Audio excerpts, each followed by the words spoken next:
Well, it's your favorite time of year. It's Personal Finance Day. It's a day where we review the year of the market, where we strategize, where we organize our personal finances. It's kind of like Christmas for your wallet. And today, for Personal Finance Day, we are going to cover market review. We'll talk about inflation. We'll talk about some opportunities with savings account interest rates increases.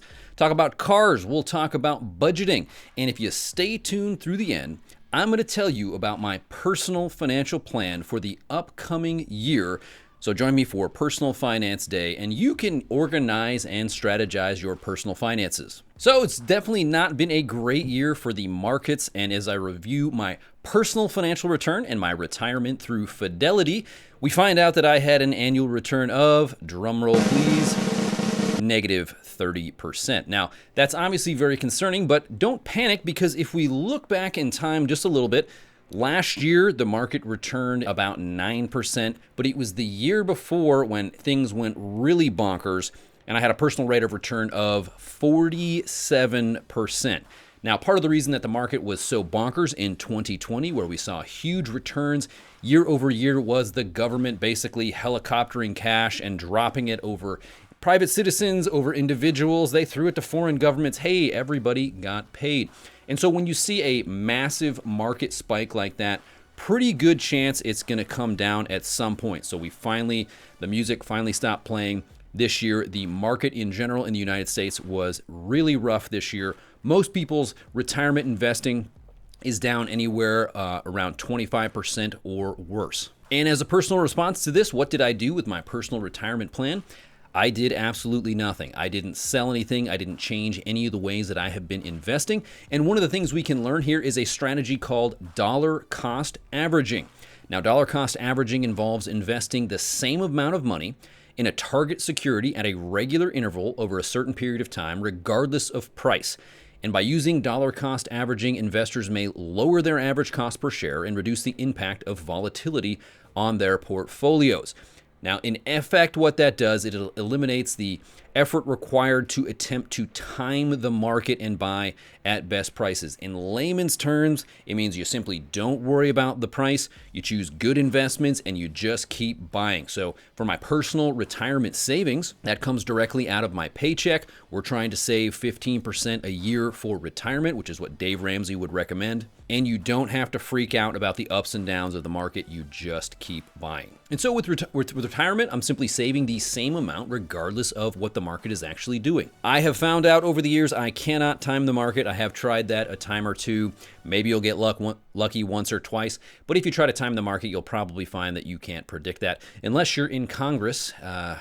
One of the things about market and market returns, I remember last year somebody asked me if they should invest in Bitcoin. And I told this person, hey, I don't know a lot about Bitcoin, but if it was me, I wouldn't be putting my money in Bitcoin. At the time, Bitcoin was selling for $50,000. Fast forward 12 months later, Bitcoin is now down to $17,000. So over a 60% drop, a massive drop for Bitcoin. For me, I'm not going to be investing in cryptocurrency. I don't know enough about it. I don't understand it enough. It seems like a very risky investment. If you fast forward for the next 12 months, maybe Bitcoin will go up, maybe it will go down. We've seen some other cryptocurrencies that have crashed and collapsed recently just within the last month. So I think that's a pretty risky investment and really not something I'm going to recommend. A big thing that colored the markets and people's financial outlook this year was inflation. In the United States, inflation is up north of 7%. And so consumers like myself, we are seeing prices go up. Some of the major areas affected by inflation are our groceries, electricity, gas and utilities, airfare, rent, and housing. Especially, it was a rough time to buy a house as housing prices skyrocketed, and at the same time, mortgage rates were increasing. Housing prices was very expensive. So consumers are seeing higher prices on the goods that they need to purchase.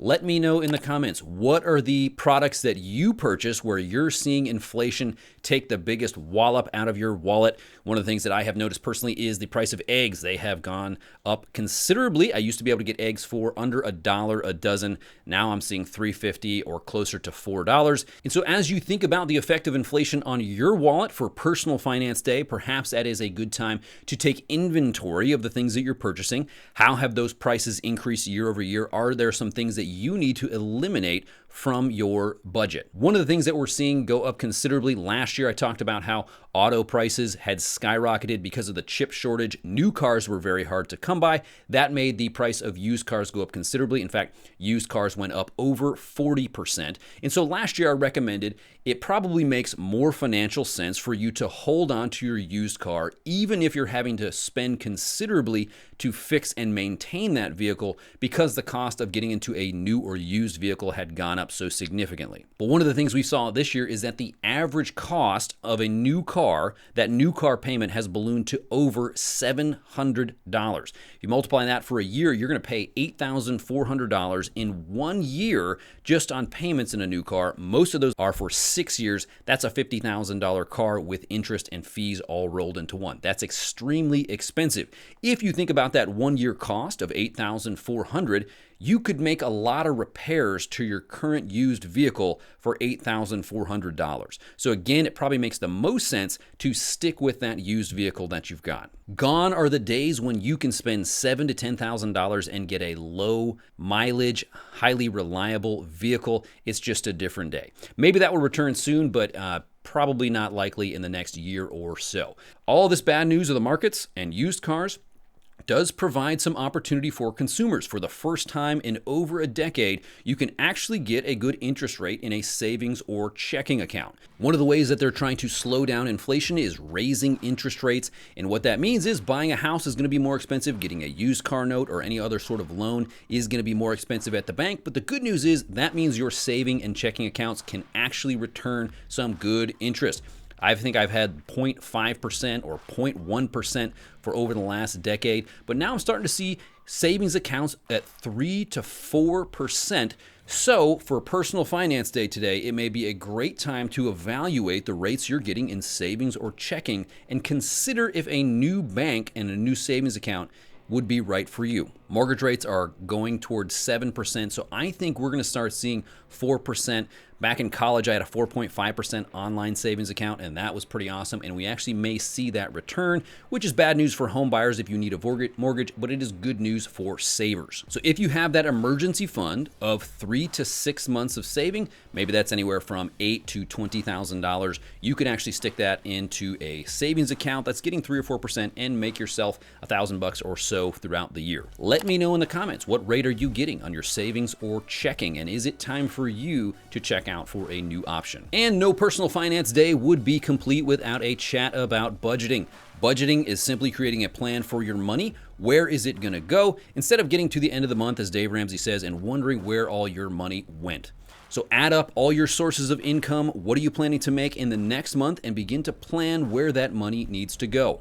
Some of those big monthly expenses that we have, things like housing, transportation, utilities, groceries, any debt payments that you have, insurance, cell phone, shopping, things like that. Begin to create a plan for what your next month will look like, and then try to stick to that budget. One of the things that budgeting will show you, as you add all that up, it's going to show you the impact those debt payments are having on your monthly income.